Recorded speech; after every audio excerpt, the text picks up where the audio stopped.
السلام عليكم ورحمة الله وبركاته.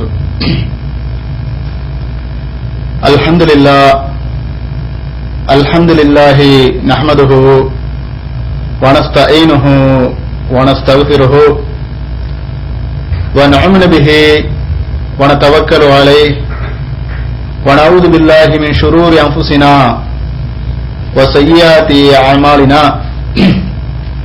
من يهدي الله فلا مضل له ومن يضلل فلا هادي له وأشهد أن لا إله إلا الله وحده لا شريك له وأشهد أن محمدا عبده ورسوله أما بعد فقد قال الله تعالى في القرآن العظيم أعوذ بالله من الشيطان الرجيم يا أيها الناس اتقوا ربكم الذي خلقكم من نفس واحدة وخلق منها زوجها وبث منهما رجالا كثيرا ونساء واتقوا الله الذي تساءلون به والأرحام إن الله كان عليكم رقيبا. வணக்கத்திற்குரிய ஒரே இறைவனால் சிறப்பிக்கப்பட்டுள்ள முஸ்லிம் சகோதர சகோதரிகளே, அந்த வல்லநாயனின் பேரருளால் அவன் மனித சமுதாயத்திற்கு வகுத்தளித்திருக்கக்கூடிய வாழ்க்கை நெறியின் ஒரு பகுதியான இஸ்லாமிய குடும்பவியல் என்ற பகுதியை நாம் இந்த நிகழ்ச்சியின் வாயிலாக ஓரளவு தெரிந்து கொள்ளப் போகிறோம். இஸ்லாமிய குடும்பம் என்பது எப்படி அமைய வேண்டும் என்பதை அல்லாஹ் ரப்பல் ஆலமீன் திருக்குர்ஆனிலே அற்புதமான உதாரணங்களோடு சிறந்த இலக்கிய தரத்தோடு எடுத்து காட்டியிருக்கிறான். குடும்பம் தான் இந்த உலகிலே மனித வர்க்கத்தை பல்கி பெருக செய்வதற்கு ஒரு காரணமாக அமைந்திருப்பதால் இந்த குடும்ப அமைப்பை இஸ்லாம் வெகுவாக சிலாக்கித்து வெகுவாக விரும்பி அதை மக்களுக்கு நடைமுறைப்படுத்த சொல்கிறது. ஆனால் நம்முடைய இந்த சமீப கால நடவடிக்கைகளை நாம் உற்று நோக்கும் போது திருமணம் என்பதையே இல்லாமல் அழித்து ஒழிக்கக்கூடிய ஒரு திட்டம் உலகிலே குறிப்பாக மேற்கத்திய நாடுகளிலே பரவலாக வேரூன்றி வருவதை நாம் பார்க்கிறோம்.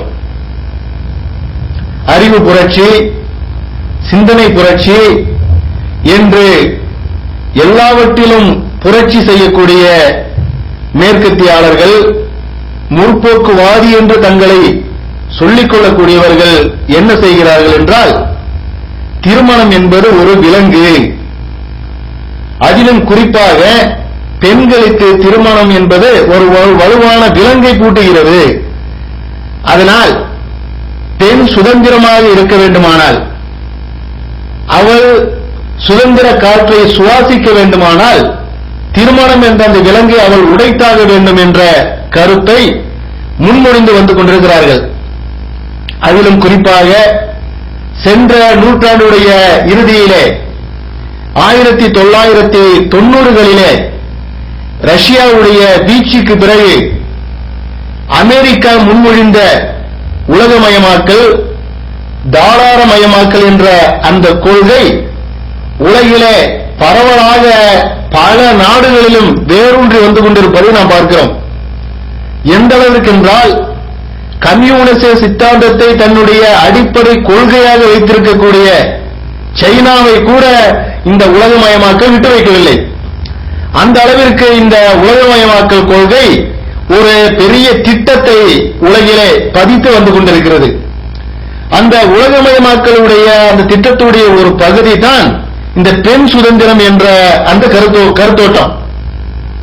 பெண்கள் கடந்த காலங்களிலே அடிமைகளாகவே வாழ்ந்து விட்டார்கள். அந்த அடிமை தலையிலிருந்து அவர்களை விடுவிக்க வேண்டும், அடிமை தலையிலேயே பெரிய அடிமை தலை என்னவென்றால் ஒரு ஆணுக்கு கட்டுப்பட்டு இருப்பது என்ற கருத்தோட்டத்தை முன்வைக்கிறார்கள். படித்த பெண்களில் பலர் இந்த கருத்தை ஆமோதித்து திருமணம் வேண்டாம், திருமணம் என்ற பந்தத்திற்குள்ளே நாம் செல்லக்கூடாது என்ற வாழ்க்கை வாழ துவங்கிவிட்டார்கள். தேவையான விதத்திலே நம்முடைய வாழ்க்கையை நாம் அமைத்துக் கொள்வோம், உடல் சுகம் தேவைப்பட்டால் யாருடனாவது சென்று நம்முடைய சுகத்தை நாம் பெற்றுக் கொள்வோம் என்ற அந்த அடிப்படை விஷயங்கள் கொஞ்சம் கொஞ்சமாக இன்று பரவலாக தென்பட துவங்கியிருக்கிறது. குறிப்பாக ஐரோப்பிய நாடுகள், அமெரிக்கா போன்ற அந்த நாடுகளிலே இந்த சித்தாந்தம் கொஞ்சம் ஆழமாக வேரூன்றின பிறகு அந்த சித்தாந்தவாதிகள் மத்திய கிழக்கு நாடுகளை பார்க்கிறார்கள். இங்கு இஸ்லாமிய சிந்தனையோட்டம் மிக வலுவாக ஆளுமை செய்து கொண்டிருப்பதை பார்க்கிறார்கள். மத்திய கிழக்கிலே பெருவாரியான நாடுகள் முஸ்லிம் ஆட்சியாளர்களிடம் இருக்கிறது. இஸ்லாமிய சட்டங்கள் இங்கு நடைமுறையில் இருந்து கொண்டிருக்கிறது.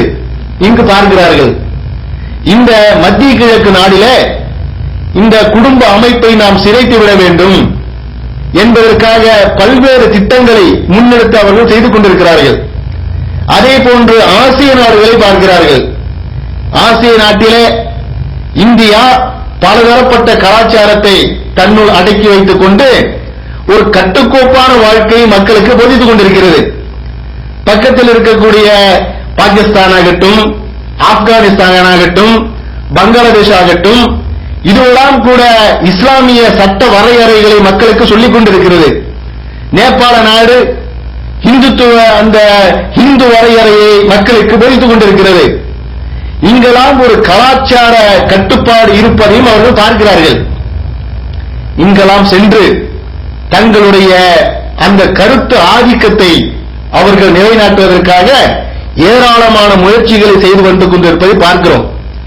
அதனால் இந்த திருமணம் என்பது எவ்வளவு முக்கியமானது, திருமணம் என்ற அந்த பந்தத்தின் வாயிலாக ஒரு ஆணும் பெண்ணும் புதிய உறவுக்கு கைகோர்க்கும் போது அது எத்தகைய விளைவை சமூகத்திலே ஏற்படுத்தி இருக்கிறது என்பதையெல்லாம் முஸ்லிம்கள் தெளிவாக உணர்ந்து கொள்ள வேண்டும் என்பதாலும் திருமண வாழ்க்கை கசந்து போகாமல் இருப்பதற்கு என்ன என்ன அடிப்படைகளை ஒரு முஸ்லிம் பெண்ணும் முஸ்லிம் ஆணும் தன்னுள் அடக்கி வைத்துக் கொள்ள வேண்டும் என்பதையெல்லாம் விவரிப்பதற்காகத்தான் நாம் இந்த நிகழ்ச்சியை ஏற்பாடு செய்திருக்கிறோம்.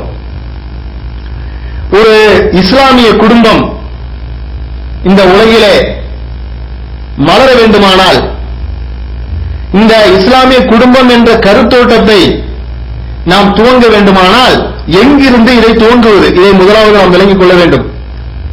குழந்தை பருவத்திலிருந்து இந்த தலைப்பை நாம் துவங்கலாமா, வாலிப பருவத்திலிருந்து இந்த தலைப்புக்குள்ளே செல்லலாமா, அல்லது முதிய பருவத்தை கருத்தில் எடுத்துக் கொள்ளலாமா என்று பார்த்தால், இந்த உலகிலே ஒரு இஸ்லாமிய குடும்பம் மலர்வதற்கு அடிப்படையாக அமைவது திருமணம். இஸ்லாத்தில் மட்டுமில்லாமல் உலகிலே ஒரு புதிய குடும்பம் மலர வேண்டுமானால் அதற்கு அடிப்படையாக இருப்பது திருமணம். இஸ்லாம் என்ன செய்கிறது என்றால், ஒரு இஸ்லாமிய குடும்பம் அடிப்படையாக இந்த உலகத்திலே உதிப்பதற்காக அந்த உதிக்கக்கூடிய இந்த இஸ்லாமிய குடும்பம் சிறந்ததாக இருக்க வேண்டும் என்பதற்காக சில வழிமுறைகளை தெளிவாக சொல்லி இருக்கிறது. இஸ்லாத்துடைய அந்த திருமண விஷயத்தை பெண் பார்க்கும் படலத்திலிருந்து துவங்கி படிப்படியாக முன்னேறி இறுதியாக ஒரு ஆணும் பெண்ணும் கைகொடுக்கிறார்கள். இஸ்லாமிய திருமண சட்டம் என்பது விரிவான உள்ளடக்கத்தையும் விரிவான சட்டத்திட்டங்களையும் தன்னுள் வைத்திருப்பதை நாம் அறிவோம்.